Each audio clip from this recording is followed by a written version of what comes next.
5 millions de moutons lancés dans le désert. Coup de folie ou génie visionnaire?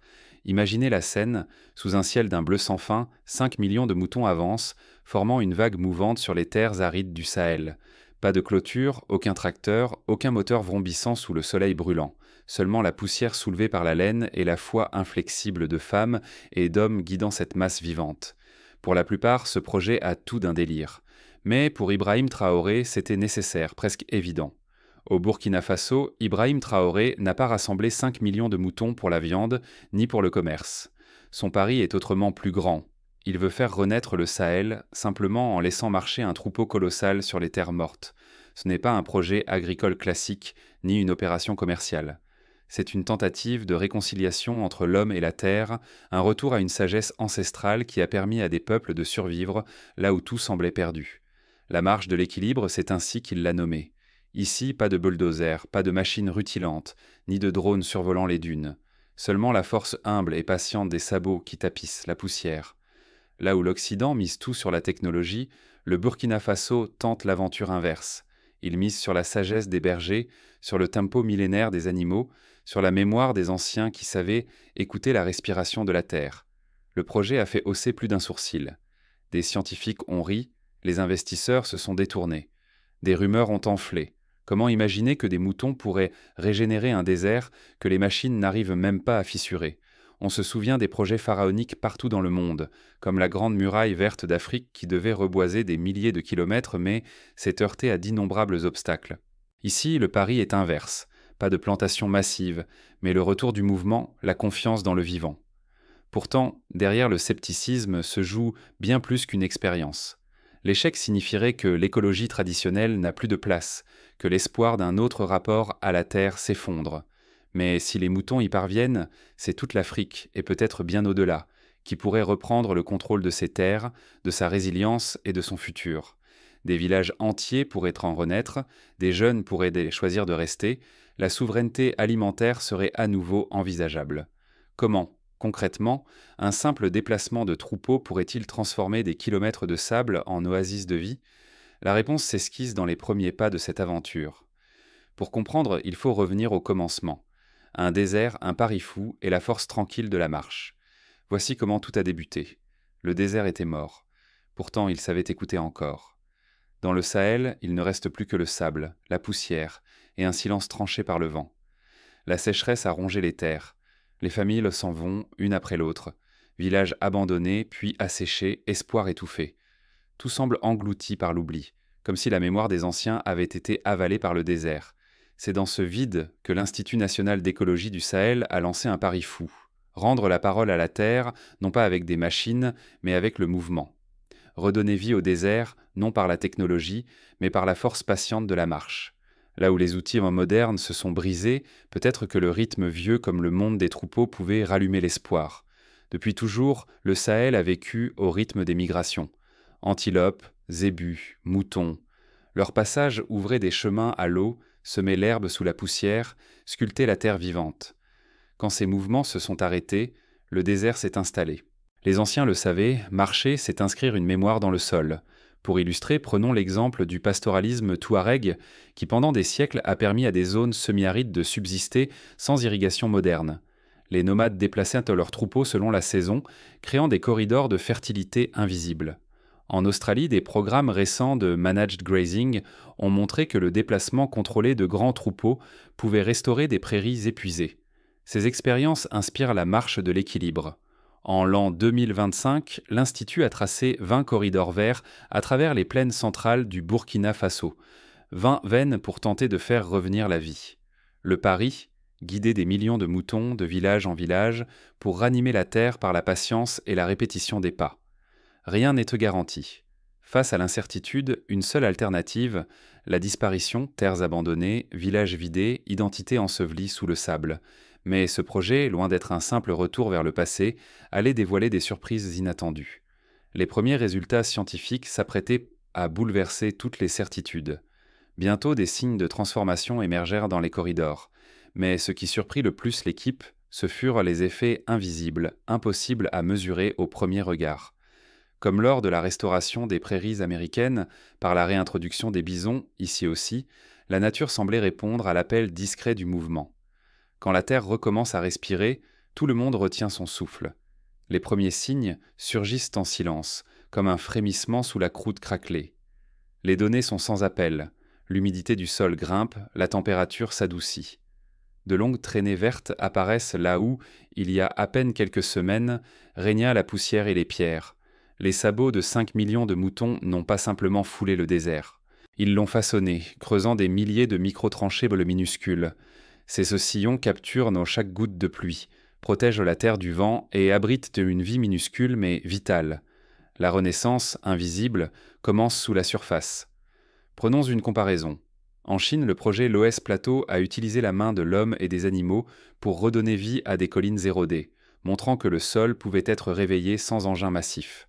Ici, ce sont les moutons qui, par leur passage, créent des microclimats, de petites oasis prêtes à accueillir la vie. Puis, un phénomène inattendu sidère les observateurs. De véritables microclimats émergent. L'air redevient plus frais, la terre retient mieux l'eau. La pluie revient, encore irrégulière. Là où les troupeaux sont passés, tout s'accélère. Les herbes jaillissent, les insectes affluent, et les oiseaux s'invitent dans cette symphonie nouvelle. Un phénomène similaire avait été observé dans les années 50 au Zimbabwe, où le fermier et chercheur Alan Savory a démontré que le surpâturage contrôlé pouvait inverser la désertification.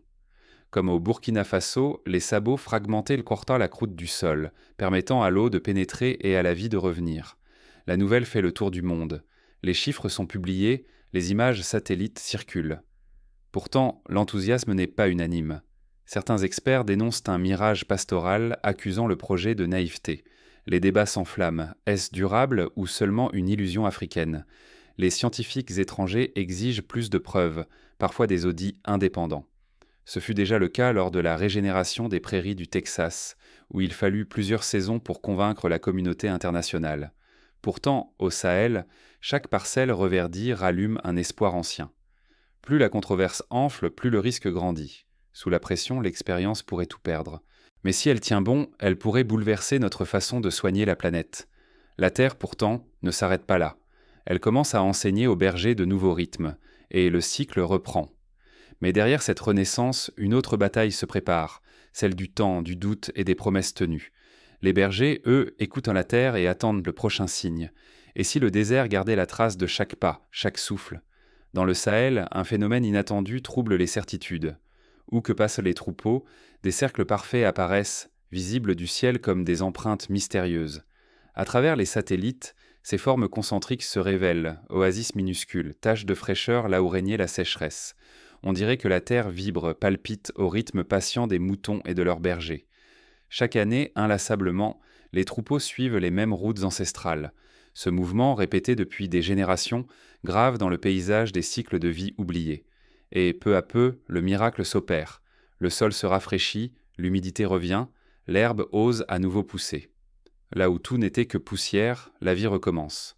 Face à ces motifs, une idée radicale bouscule les esprits. Et si la terre et les bêtes s'influençaient tant mutuellement jusqu'à synchroniser leur rythme ? Ce ballet discret, unique au monde, suggère que la terre n'est pas une toile morte mais une actrice, attentive aux gestes de ses habitants. Les premiers indices sont troublants. Dans plusieurs régions, on relève une hausse imperceptible des précipitations, une légère baisse des températures du sol. Ces petits miracles, fruits du passage patient des troupeaux, déjoient les prévisions des experts.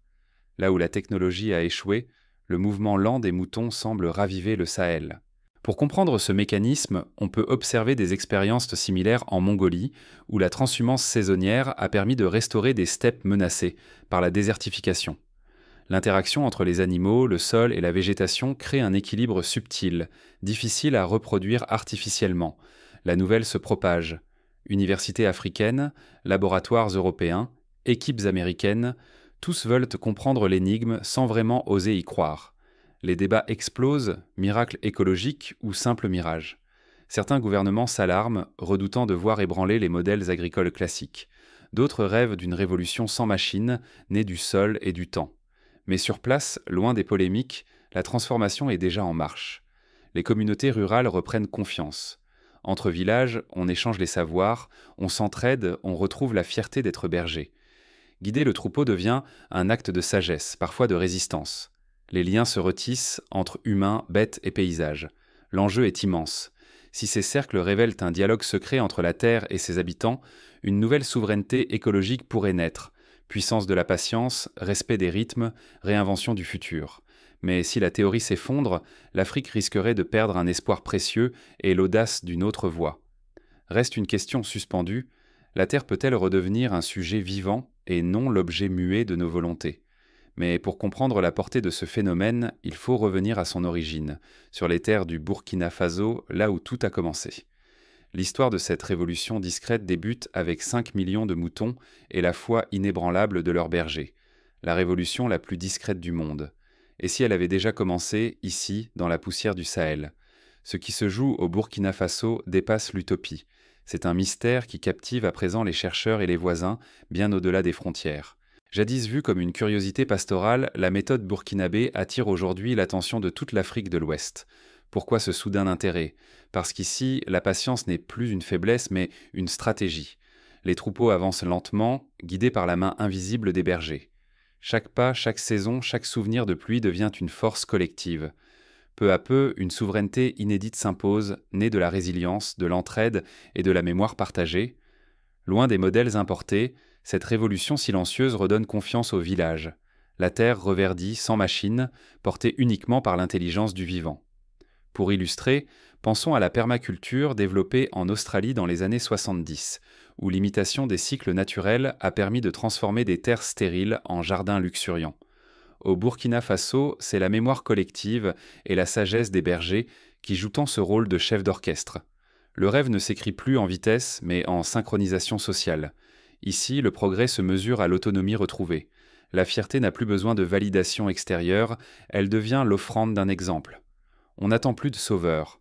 On montre pas à pas ce que la lenteur et la coopération peuvent accomplir. Ce modèle bouleverse nos repères. Il propose de redéfinir la réussite. Préférer la régénération locale au rendement effréné, la patience à la précipitation. Pour la première fois depuis des générations, le peuple du Sahel ne cherche plus sa place dans le récit dominant.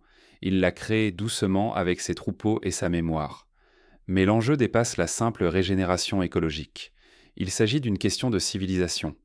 Sommes-nous capables, nous aussi, de réapprendre à faire confiance au temps? De bâtir sur l'endurance, l'entraide et la mémoire, plutôt que sur la vitesse et le contrôle? Le Burkina Faso ouvre une voie déroutante, mais il rallume l'espoir. Ce n'est pas uniquement la terre qui se transforme, c'est une vision du monde entière qui s'invente sous nos yeux. La suite de l'histoire, elle, se joue à l'échelle de tout le continent. Prenons un exemple concret. Dans le village de Zignaré, au centre du Burkina Faso, les femmes se sont organisées pour collecter les semences des herbes réapparues après le passage des moutons. Elles les redistribuent aux communautés voisines, accélérant le retour de la végétation. Ailleurs, des jeunes documentent l'évolution du paysage à l'aide de téléphones portables, partageant les résultats sur les réseaux sociaux. Ce sont autant de petites actions qui, mises bout à bout, tissent une toile de résilience. Et si la patience pouvait aussi transformer nos propres déserts intérieurs? L'aventure du Burkina Faso nous invite à voir autrement la révolution. Elle ne naît pas toujours des machines, mais parfois de l'audace d'écouter la terre, de ralentir, de s'abandonner à un rythme plus ancien. On pense à la pratique du slow food en Italie, née en réaction à la restauration rapide, qui valorise la patience, la qualité et le respect des cycles naturels. Ici, le slow land prend tout son sens. 5 millions de moutons menés par des bergers porteurs de mémoire ont accompli ce que des décennies de progrès technologiques n'avaient pas su faire, réveiller un écosystème à l'agonie, pas à pas, en laissant le temps travailler. Ils ont patiemment offert au sol ce que l'homme moderne oublie trop souvent, la confiance dans l'attente, dans la lenteur, dans la répétition humble. Ce qui se joue ici n'est pas un simple retour en arrière. C'est la transmission d'un modèle discret, mais terriblement puissant, qui redéfinit la notion même de pouvoir et d'autorité. Les bergers du Sahel, en renonçant au contrôle total, ont choisi la vigilance et la patience et révèlent que la liberté commence peut-être là où l'on accepte de ne pas tout commander. Rester inactif, c'est risquer de perdre une révolution douce à portée de main. Il ne s'agit pas de copier trait pour trait la marche du Burkina Faso, mais de s'en inspirer pour réimaginer nos futurs. Peut-être qu'un autre rapport à la souveraineté alimentaire est possible, un rapport qui ne dépend ni des marchés lointains, ni de promesses technologiques, mais d'un lien vivant, humble, avec la terre. Face à la crise climatique, retrouver cette résilience ne s'achète pas, elle se cultive. Imiter ce modèle, ce n'est pas chercher une recette miracle, mais accepter de marcher lentement sur nos propres terres, d'accorder du crédit à ce qui pousse, à ce qui revient, à ce qui patiente. Pour passer à l'action, voici quelques étapes inspirées du projet burkinabé. Premièrement, identifiez les corridors naturels de votre région, là où la vie tente encore de résister. Ensuite, mobilisez la communauté, agriculteurs, éleveurs, jeunes, pour observer, écouter et agir collectivement. Favorisez la rotation des troupeaux, la diversité des espèces et la préservation des points d'eau. Documentez les résultats, partagez les réussites et les échecs et adaptez le rythme au fil des saisons. Enfin, faites confiance au temps. La régénération n'est ni instantanée ni linéaire, elle demande une vigilance constante et une humilité profonde. Car la patience, quand elle devient collective et consciente, ne transforme pas seulement les déserts, elle bouleverse notre façon de penser le pouvoir, la liberté et le temps. Pour clore, rappelons qu'à bien des égards, l'histoire est jalonnée de révolutions silencieuses nées du respect des rythmes naturels. La riziculture inondée de la plaine du Pô en Italie, la gestion des forêts sacrées en Inde ou encore les jardins flottants des Aztèques, tous ces exemples montrent qu'une civilisation peut grandir en écoutant la terre, pas en la forçant. Alors, jusqu'où seriez-vous prêt à marcher pour réveiller votre propre terre, votre communauté, votre avenir ? Ce n'est pas seulement une question d'écologie, mais une invitation.